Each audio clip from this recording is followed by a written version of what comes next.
द्वारका नगरी जो कि भगवान श्री कृष्ण के कहने पर जो देव शिल्पी विश्वकर्मा होते हैं वो उसका निर्माण करते हैं, और जो भगवान श्री कृष्ण होते हैं वहाँ के वो राजा होते हैं। लेकिन जो द्वारका नगरी है, आपको भी पता है कि भगवान श्री कृष्ण के अंत के साथ ही उसका भी अंत हो जाता है, और द्वारका नगरी जो कि एक समय में बहुत भव्यशाली थी उसका पूरी तरीके से विनाश हो जाता है और वो समुद्र में डूब जाती है। लेकिन आज हम जानेंगे कि ऐसा क्या हुआ था कि जो द्वारका नगरी थी वो डूब गई। द्वारका नगरी जो कि इतना सुंदर नगर होने के बाद भी जो समुद्र में डूब गई, लेकिन ऐसा क्या होता है कि जो वो द्वारका नगरी समुद्र में जाकर डूब जाती है। आज हम उसी के बारे में जानेंगे। तो हम सबसे पहले शुरुआत करते हैं भगवान श्री कृष्ण के जन्म से। आप सभी को पता है कि जो भगवान श्री कृष्ण है वो देवकी और वसुदेव की 8वीं संतान होते हैं, और वहीं पर उनका जो जन्म होता है वो कंस के कारागार में ही होता है। अब उनको जो वासुदेव होते हैं वो कहा जाता है कि वृंदावन में छोड़ाते हैं नंद के पास। अब वो जब बड़े होते हैं तो राधा रानी और गोपियों के साथ वो खेलते हैं, उनका बचपन जो उनके दोस्तों के साथ बीतने लग जाता है। अब कहा जाता है कि जब श्री कृष्ण जो कंस का वध कर देते हैं तो जो कंस का ससुर होते हैं जो जरासंध, कहा जाता है कि वो श्री कृष्ण बहुत ज़्यादा चिढ़ जाते हैं इस चीज़ को लेकर। तो कहा जाता है कि जो जरासंध होता है वो मथुरा पर बार बार आक्रमण करने लग जाता है, जो कि श्री कृष्ण और जो उनके नगर में जो जितने भी राज्य के लोग रहते थे उन सब पर वो बार बार आक्रमण करने लग जाता है। तो कहा जाता है कि श्री कृष्ण इस चीज़ से परेशान हो जाते हैं और वो चाहते थे कि जितने भी नगरवासी है उनको एक सही और सुरक्षित जगह पर ले जाकर बसाया जाए, और जो कि धर्म की स्थापना भी कर सके वो आगे जाके। तो कहा जाता है कि इसी के चलते जो भगवान श्री कृष्ण थे वो द्वारका नगरी आ जाते हैं, और भगवान जो देवशिल्पी विश्वकर्मा होते हैं वो भगवान श्री कृष्ण के कहने पर द्वारका नगरी का निर्माण करते हैं और वहीं पर वो रहने लग जाते हैं। अब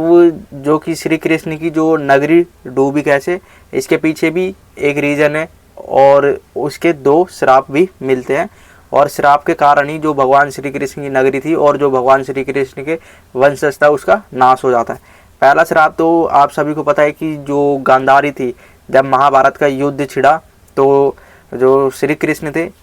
उनकी वजह से ही जितने भी जो अधर्मी थे वो सारे मर जाते हैं, और उन्हीं में आते हैं जो गांधारी के 100 पुत्र होते हैं वो भी मारे जाते हैं, जिसमें दुर्योधन होता है वो भी मारा जाता है लास्ट में अंतिम में जाकर। अब वहीं पर जो गांधारी होती है वो भगवान श्री कृष्ण से चिढ़ जाती इस चीज़ को लेकर कि इसने मेरे एक एक पुत्र को कैसे मरवा दिया और मेरे जितने भी पुत्र थे सबका इसने नाश करवा दिया। तो जो गांधारी होती है वो कहा जाता है कि भगवान श्री कृष्ण को श्राप दे देती है कि आने वाले समय में जैसे अभी मेरे वंश का नाश हुआ है वैसे ही तुम्हारे वंश का भी नाश हो जाएगा, और वो सारे ही आपस में लड़के मर जाएंगे। और कहा जाता है कि तुम्हारे 36 सालों के अंदर अंदर ही ये हो जाएगा, और 36 साल में ही तुम्हारे पूरे वंश का नाश हो जाएगा। गांधारी का ये श्राप लग जाता है श्री कृष्ण को। और जो देखो जो श्री कृष्ण होते हैं वो खुशी खुशी गांधारी के श्राप को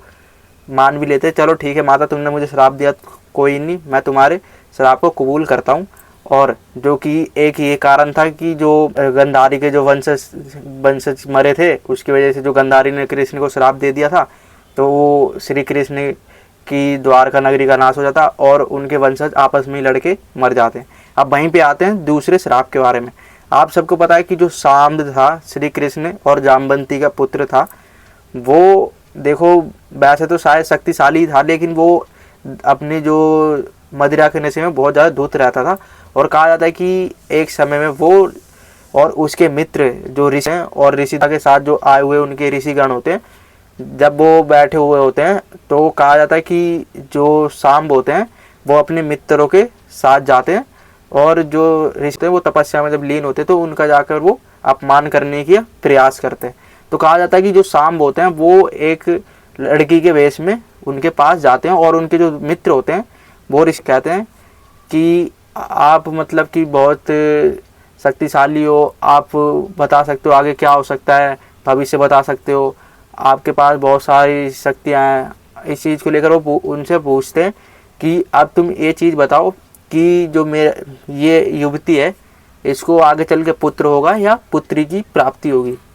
तो जो सांब होता है अब वो अपने सर से घूंघट हटाता है, और ऋषि दुर्वासा होता है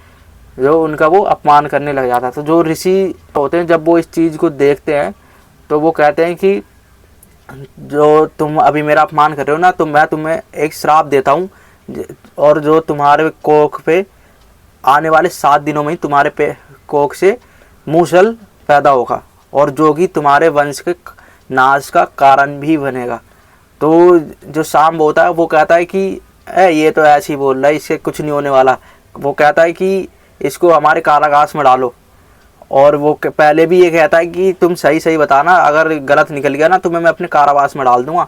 तो जो सांब होता है उनका अपमान करता है, और जो ऋषि होता है वो उसको श्राप दे देते हैं कि तुम्हारे कोख से मूसल उत्पन्न होगा, और वही तुम्हारे वंश का नाश कर देगा। अब एक ये श्राप था जिसकी वजह से जो यदुवंशी थे वो आपस में लड़ जाते हैं, और जो कि श्री कृष्ण के वंशज का नाश हो जाता है। और जैसे ही श्री कृष्ण के वंशज का नाश होता है तो जो बलराम जी होते हैं वो भी उन्हीं के साथ चले जाते हैं। अब जो श्री कृष्ण बचते हैं, अब वो इस चीज़ को लेकर बहुत परेशान हो जाते हैं कि उनकी आंखों के सामने कैसे उनके वंशज का नाश हो गया, उनके पूरे यदुवंश का नाश हो चुका है। तो कहा जाता है कि जो श्री कृष्ण थे वो एक बार जब इसी चीज़ को लेकर सोच रहे होते हैं तो वो लेटे हुए होते हैं, तो वहाँ पर एक वनवासी आता है और उनके पैर पर बाण मार देता है। तो जैसे ही श्री कृष्ण के पैर पर बाण लगता है, श्री कृष्ण